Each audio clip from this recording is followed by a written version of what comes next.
when God speaks over our life, when God speaks to you, what do we normally do? Whenever God speaks to us, He will always challenge us to do the impossible. He will always stretch us to do what we feel we cannot, but He can do it through us.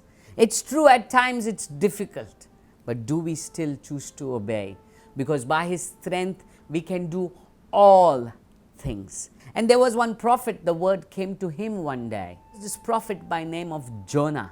In Jonah chapter 1 verse 1, he says, "Now the word of the Lord came to Jonah, the son of Amittai, saying, Arise, go to Nineveh, the great city, and call out against it, for their evil has come up before me." Now God speaks a word to Jonah. Now Jonah, when he receives that word, it's his choice. What should he do? Should he obey or disobey? Should he listen to God or not listen to God? Today I want to ask you, when you hear the voice of God, when you hear God speak to you through His scriptures, what do you choose? Do you choose to obey Him, or do you choose to disobey Him?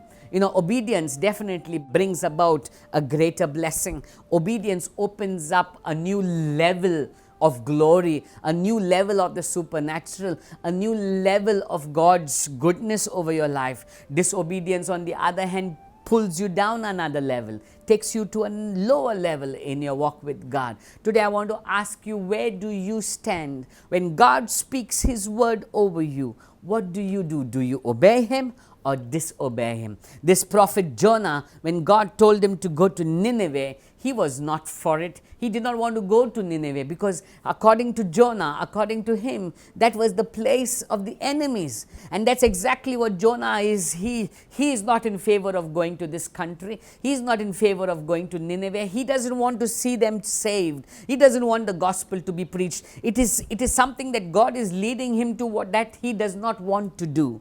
And what does he do? Instead of obeying God, he goes in the opposite direction. God tells him to go in one direction, he chooses the other. He chooses to go to Tarshish. And in verse 3 it says, "But Jonah rose to flee to Tarshish." He rose to flee in the opposite direction from where God wanted him to go. But the thing is, when you go away from God, when you begin to do things that are contrary to God, that begin to disobey God, he says, he rose and went to flee to Tarshish from the presence of the Lord.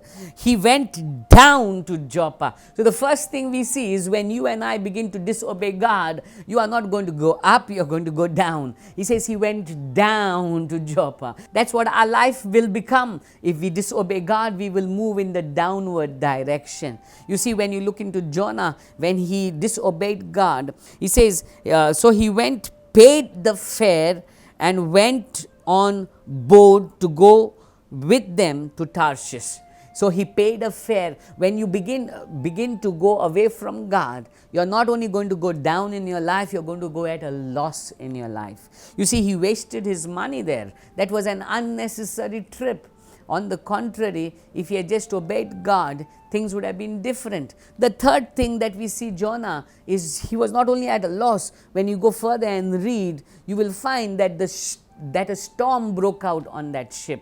And not just that, he was thrown out. So we find that in the boat, as long as he was in the ship, everything was fine. Maybe he was secure. Now he's thrown into the sea. He moved into a life of insecurity, a life of storms, a life of chaos and confusion. And that's what happens in our life of disobedience. If you disobey God, you'll move into chaos and confusion.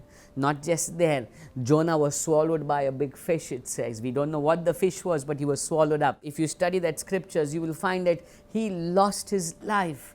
That means when you disobey God, there is nothing that will benefit you. You will be at loss. You will be in confusion. You will move from the place of position to a downward place. God, He always wants to lift us up, but it's our choice. Do we obey Him or disobey Him? Obedience surely brings blessings. Your disobedience will be the cause of your downfall. What do you choose today? Do you choose to obey when you hear Him, or disobey?